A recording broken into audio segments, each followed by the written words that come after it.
I left the corporate world about 11 plus years ago. I always had this desire to have a second career so that I could have greater impact. When I left, I initially worked on setting up Ashoka University. And I was the chair for the first 10 years in building the institution. Also set up Central Square Foundation about 12 years ago, which now works with 11 state governments on driving our largest national mission in education.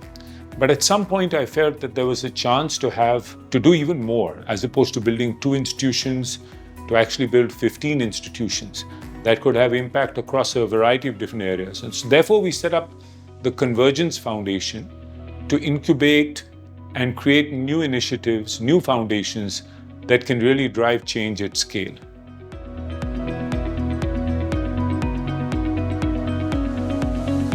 So TCF decided to work on both economic growth and social development. Most foundations only work on human development, social development, because it's the area where we believe we can have the greatest impact.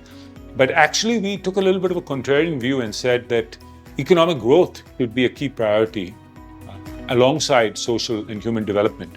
That's what will lift the most people out of poverty. That's what will improve the human condition, whether it's education, health, more than anything else. So therefore, our North Star metric really is rapid and sustained economic growth.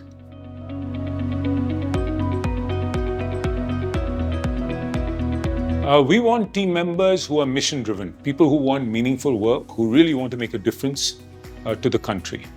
We also want people who really care about their personal and professional growth. I mean, here's an opportunity to step outside from your normal corporate kind of work and come into a whole new area to drive impact. And you can actually see the impact at scale, which is very, very different from what I saw in the corporate sector.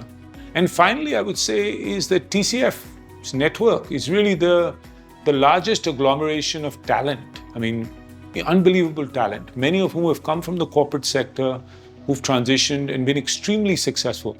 And they've done really well transitioning because we've been able to take what they've learned in the corporate sector and really put it to work in driving India's economic growth.